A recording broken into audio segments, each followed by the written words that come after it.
ગાંધીનગર જિલ્લાના લેકાવાડા સ્થિત ચૈતન્ય સ્કૂલ ખાતે વિદ્યાર્થીઓના સર્વાંગી વિકાસને પ્રોત્સાહન આપવા માટે નિર્માણ કરાયેલા નવા રમતગમત સંકુલનું ભવ્ય ઉદ્ઘાટન શાળા ટ્રસ્ટી મંડળની ઉપસ્થિતિમાં કરવામાં આવ્યું હતું. વિદ્યાર્થીઓના માનસિક વિકાસની સાથે શારીરિક વિકાસ પણ થાય અને તેઓ કુદરતી વાતાવરણમાં વિવિધ રમતોનો લાભ લઈ શકે તે હેતુથી આ આધુનિક રમતગમત સંકુલ તૈયાર કરવામાં આવ્યું છે. સંકુલમાં volleyball, basketball, skating, football, cricket સહિત વિવિધ રમતો માટે આધુનિક મેદાનો અને સુવિધાઓ ઊભી કરવામાં આવી છે. તાલીમબદ્ધ કોચ દ્વારા વિદ્યાર્થીઓને રમતગમતનું યોગ્ય માર્ગદર્શન પણ આપવામાં આવશે. આ પ્રસંગે શાળાના ડાયરેક્ટર કોશી મેડમે જણાવ્યું હતું કે અભ્યાસ બાળકના માનસિક વિકાસ માટે જરૂરી છે, પરંતુ રમતગમત દ્વારા શારીરિક અને માનસિક બંને રીતે બાળક વધુ મજબૂત બને છે. રમતગમત બાળકોમાં આત્મવિશ્વાસ, શિસ્ત, ટીમ સ્પિરિટ અને હાર જીતને સ્વીકારવાની ભાવના વિકસાવે છે.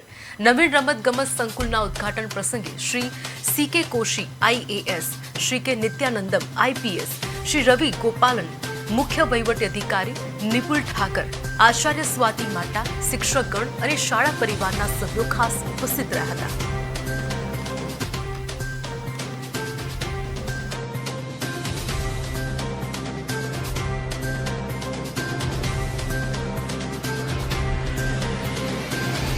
ચૈતન્ય સ્કૂલમાં સલાહકાર છું અને મેનેજિંગ કમિટીમાં સભ્ય છું.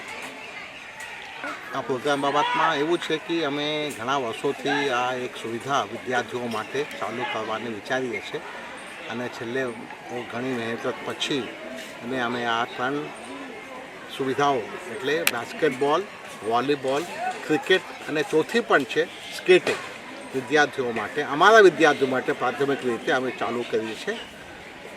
અમે એવું પણ સંકલ્પ કરીએ છીએ કે ભવિષ્યમાં નજીકના કોઈ વિદ્યાર્થીઓ સ્કૂલ હોય અને વિદ્યાર્થીઓનું વાપરવા માંગતા હોય એને પણ એ સુવિધા અમે ઉપલબ્ધ કરીશું. કારણ કે આપ સૌ જાણો છો કે રાજ્ય સરકાર અને કેન્દ્ર સરકારે સ્પોર્ટ્સનું પ્રોત્સાહન આપવા માંગે છે. હવે આ અનુસંધાને અમે અમારા વિદ્યાર્થીઓ સિવાયના બહારના વિદ્યાર્થીઓનો પણ આવી પ્રોત્સાહન આપવા માટે આ સુવિધા ચાલુ કરી છે.